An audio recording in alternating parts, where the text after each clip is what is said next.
하나님이 사랑하시는 비산동교회 성도님들, 지난 하루 동안 평안하셨습니까? 오늘 우리에게 주시는 하나님의 말씀은 창세기 25장 1절에서 18절까지입니다. 하나님의 말씀을 함께 읽겠습니다. 아브라함이 후처를 맞이하였으니 그의 이름은 구두라라. 그가 시므란과 욕산과 무단과 미디안과 이스박과 수아를 낳고 욕산은 스바와 드단을 낳았으며 드단의 자손은 아스루 족속과 루두시 족속과 루음미 족속이며 미디안의 아들은 에바와 에벨과 한옥과 아비다와 엘다이니 다 구두라의 자손이었더라.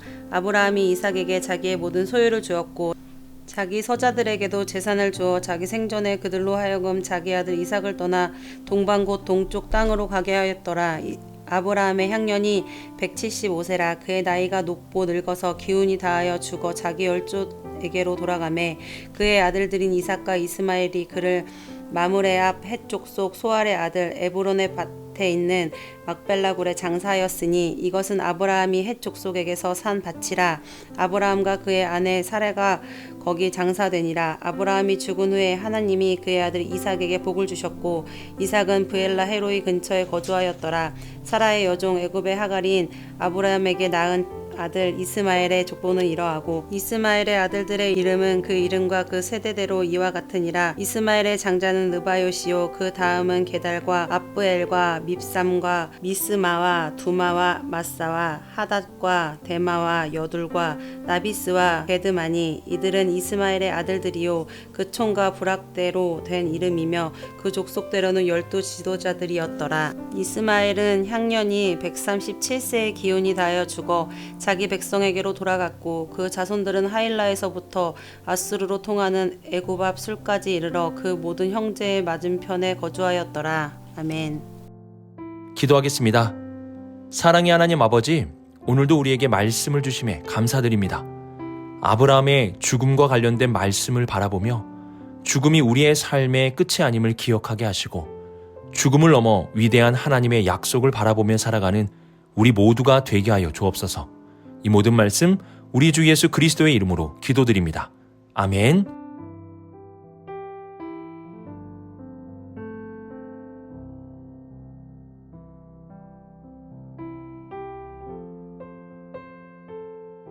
오늘 말씀은 위대한 믿음의 조상 아브라함의 죽음에 대해 말씀하고 있습니다. 흥미로운 점은 아브라함의 죽음을 기록하는 앞뒤에 족보를 나열하고 있다는 것입니다. 앞에 있는 족보는 아브라함의 후처 구두라를 통해 낳은 6명의 아들에 대한 족보이고 뒤에는 하갈을 통해 낳은 이스마엘의 족보를 나열하고 있습니다. 아브라함의 죽음 앞에 이러한 족보를 나열한 이유가 무엇일까요? 아브라함의 족보는 단순한 사람들의 이름을 나열하는 것이 아닙니다. 이 족보는 하나님이 아브라함과 약속하신 열국의 아비가 되리라는 약속이 이루어지고 있음을 보여주고 있는 것입니다. 2절을 보시면 구두라를 통해 낳은 6명의 아들들의 이름을 나열하고 있는데요. 그 6명의 아들들의 이름을 보면 각 족속의 조상들이 되었다는 것을 알려줍니다. 예를 들면 미디안이라는 이름은 미디안 족속의 조상을 의미하는 것으로 이들은 이스라엘 주변 사막에 거주하는 부족이 되었습니다. 심지어 모세는 애굽에서 도망친 후에 미디안 사람과 결혼을 하기도 합니다. 이렇게 아브라함의 후처 구두라를 통해서 하나님은 아브라함과 맺은 약속, 열국의 아비가 되리라는 약속을 이루어가고 계시는 것입니다. 또한 6절에 보시면 아브라함은 후처 구두라를 통해 낳은 아들들에게 자신의 재산을 나누어 주었다고 말씀합니다. 이들은 하나님이 아브라함에게 주신 복을 물려받음으로 족속으로 세워지는 든든한 기반을 갖게 되었습니다.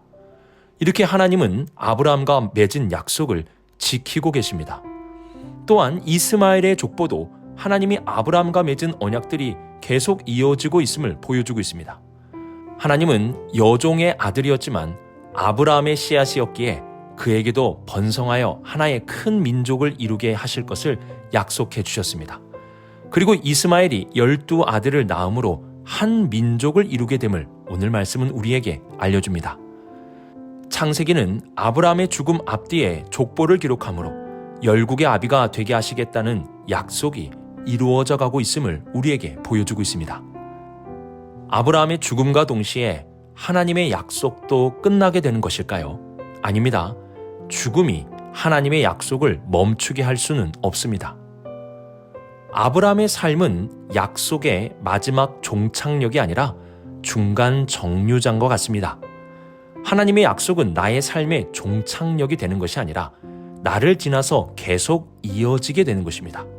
내가 하나님의 약속을 믿음으로 살아간다면 나는 하나님의 약속의 정류장이 되는 것이고, 그래서 나를 지나서 누군가에게 그 약속이 흘러가게 될 수 있는 것입니다. 아브라함은 하나님의 약속에 너무나 중요한 정류장이었습니다.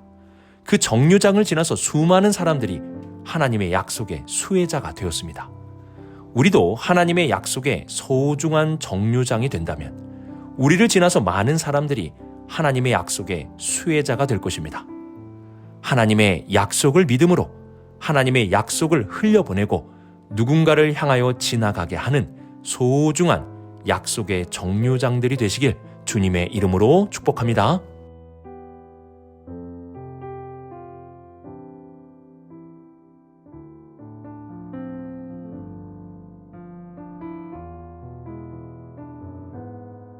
(7절에) 보시면 아브라함의 향년이 175세라고 말씀합니다. 아브라함은 75세에 하나님의 부르심을 받았습니다. 하나님의 부르심을 받은 아브라함은 본토 친척 아비의 집을 떠나 하나님이 지정하신 약속의 땅으로 오게 되었습니다. 그렇게 아브라함은 하나님의 약속의 땅에서 무려 100년을 살다가 죽은 것입니다. 하나님의 부르심에 따라 약속의 땅에 왔고 약속을 바라보며 살았던 아브라함의 죽음은 땅에 묻혀 죽는 흙이 되는 죽음이 아니었습니다. 8절을 보시면 아브라함의 죽음에 대해 열조에게로 돌아갔다라고 말씀합니다. 그는 죽었지만 한 줌의 흙으로 사라진 것이 아닙니다. 예수님께서 아브라함에 대해 말씀하신 것 같이 그는 살아있는 존재로 남게 되었습니다. 하나님의 약속 안에 있는 아브라함은 흙에서 왔으니 흙으로 돌아가는 인생이 아니라 하나님의 부르심으로부터 와서 하나님께로 돌아가는 인생이 되었습니다. 이것이 진정한 복된 삶이 아니겠습니까? 우리도 하나님의 부르심을 받고 떠나서 약속의 땅을 향해 나아가는 삶이 된다면 흙에서 왔다가 흙으로 돌아가는 삶이 아니라 하나님의 약속을 믿는 믿음으로 시작하여 하나님의 품으로 돌아가는 인생이 될 것입니다. 또한 9절을 보시면 이삭과 이스마엘이 아브라함을 막벨라굴에 장사하였다고 말씀합니다. 여기서 막벨라굴은 아브라함이 정식으로 값을 주고 산 땅이었습니다. 하나님은 아브라함에게 자손에 대한 약속과 함께 땅에 대한 약속도 주셨습니다. 그리고 아브라함은 막벨라굴을 구입함으로 약속의 땅의 일부를 소유하게 되었습니다. 아브라함은 약속의 땅을 주실 하나님의 약속을 믿음으로 이 땅을 구입하였고, 막벨라굴은 하나님이 앞으로 이 땅을 아브라함의 후손들에게 주실 것에 대한 약속의 보증과 같이 되었습니다. 그의 아들들은 아버지를 막벨라굴에 장사하며 하나님이 이 땅을 주시겠다고 하신 약속을 기억하게 되었을 것입니다. 아브라함은 마지막까지 자손들에게 하나님의 약속을 기억하게 하는 통로가 된 것입니다. 죽어도 이렇게 아브라함처럼 죽어야 하지 않겠습니까? 나의 죽음을 통해 살아있는 하나님의 약속을 기억하게 한다면 그 죽음은 요한계시록에서 말씀하는 복된 죽음이 아닐까요? 우리가 사는 세상을 보면 죽음이 끝이라고 생각하게 만듭니다. 그러나 성경은 죽음을 끝이라고 말하지 않습니다. 하나님의 부르심으로 시작한 인생은 하나님의 품으로 돌아가게 되고, 하나님의 약속을 믿는 사람은 그 죽음을 통해서도 약속을 전달하는 메신저가 되는 것입니다. 아브라함의 죽음과 장래를 묵상하며 우리의 죽음도 아브라함과 같은 죽음이 될 수 있기를 소망합니다. 죽음으로 끝나는 인생이 아닌 하나님의 품으로 돌아가는 인생, 죽음으로 소멸하는 인생이 아닌 살아있는 하나님의 약속을 전하는 복된 죽음을 준비하고 맞이할 수 있는 우리 모두가 되시길 주님의 이름으로 축복합니다.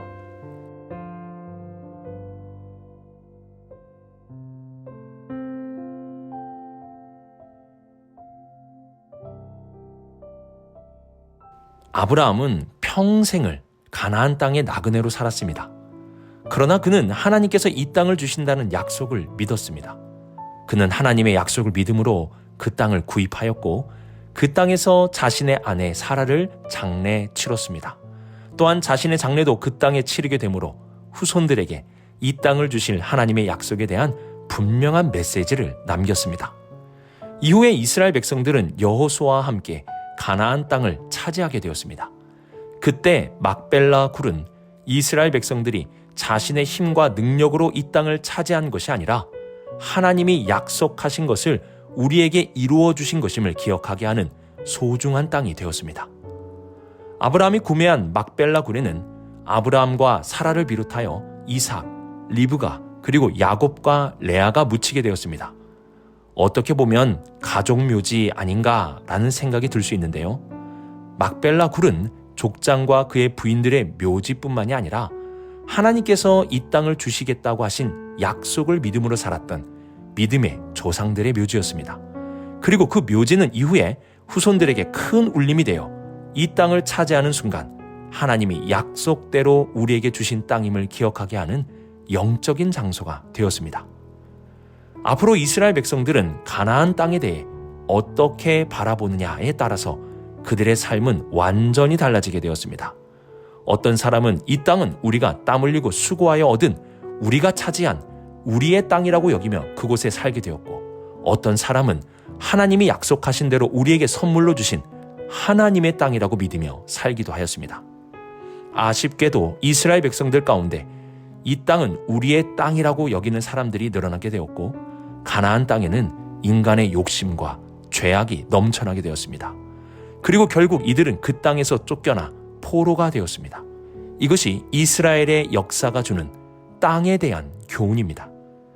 내 땅인가? 하나님이 주신 하나님의 땅인가? 이 둘 중에 무엇을 따르는가에 따라 그들의 삶은 하늘과 땅처럼 달라지게 되었습니다. 우리도 동일합니다. 내게 있는 것은 나의 것입니까? 아니면 하나님이 우리에게 주신 하나님의 것입니까? 어떻게 생각하고 어떻게 사느냐에 따라 나의 삶도 극명하게 달라지는 것입니다. 막벨라 굴은 하나님이 땅을 주시겠다고 말씀하신 약속이 담겨 있는 땅입니다. 그 막벨라 굴을 바라보며 이 땅은 하나님이 약속대로 주신 땅임을 믿음으로 살아갈 수 있어야 하는 것입니다. 우리에게도 하나님이 주신 것들이 참 많이 있습니다. 하나님의 것을 내 것이라 여기며 살지 마시고 하나님이 주신 것들에 대해 감사하며 하나님이 기뻐하시는 뜻을 기억하며 사용할 수 있는 우리 모두가 되시길 주님의 이름으로 축복합니다. 오늘의 말씀을 묵상하며 사람의 죽음이 하나님의 약속을 멈추게 하는 것이 아님을 기억하시기 바랍니다. 우리는 약속의 종점이 아니라 약속이 머물고 이어지는 정류장입니다. 우리를 통해 하나님의 약속은 더 많은 사람에게 흘러가게 되는 것입니다. 또한 우리는 죽음이 끝이 아님을 기억해야 합니다. 하나님의 부르심으로 시작한 인생은 하나님께로 돌아가게 되는 것입니다. 마지막으로 막벨라 굴을 기억하며 주님이 주신 것을 내 것이라 여기며 살지 마시고 주님이 주신 것에 감사하며 주님의 기뻐하시는 뜻대로 사용할 수 있는 우리 모두가 되시길 주님의 이름으로 축복합니다. 기도하겠습니다. 사랑의 하나님 아버지, 우리의 삶이 종점이 아닌 정류장임을 잊지 않게 하옵소서. 우리를 통해 하나님의 놀라운 약속들이 흘러가 많은 사람들에게 약속이 이루어지게 하여 주시옵소서. 또한 죽음을 끝이라 여기며 두려워하는 인생이 아니라 하나님의 부르심으로 시작한 인생이 되어 하나님의 품으로 돌아가는 복된 삶이 되게 하여 주옵소서. 하나님이 주신 것에 대한 마땅한 감사가 있게 하시고 주님이 기뻐하시는 뜻을 위해 사용할 수 있는 우리 모두가 되게 하여 주옵소서. 이 모든 말씀 하나님의 아들 우리 주 예수 그리스도의 이름으로 기도드립니다. 아멘.